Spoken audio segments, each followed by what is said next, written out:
Una giornata splendida oggi qui da noi nel nostro auditorium di Viale Nitta con i ragazzi della seconda media e i bimbi di quinta elementare collegati dalle aule. Abbiamo avuto ospiti i dirigenti del Calcio Catania e è un'occasione quanto mai attuale di rinascita perché si parla con le nuove disposizioni ministeriali di riapertura anche verso gli sport di squadra e gli sport di contatto. Finalmente possiamo riappropriarci della socialità, soprattutto parlo della fascia di età dei ragazzi dagli 8 ai 15 anni che chiaramente in questo periodo hanno avuto negata questa opportunità.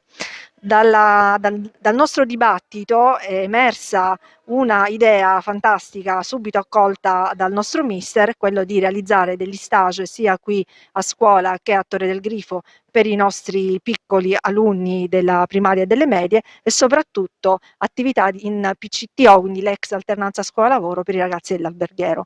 Un ottimo inizio post-Covid per dare a tutti tanta, tanta, tanta speranza nel futuro.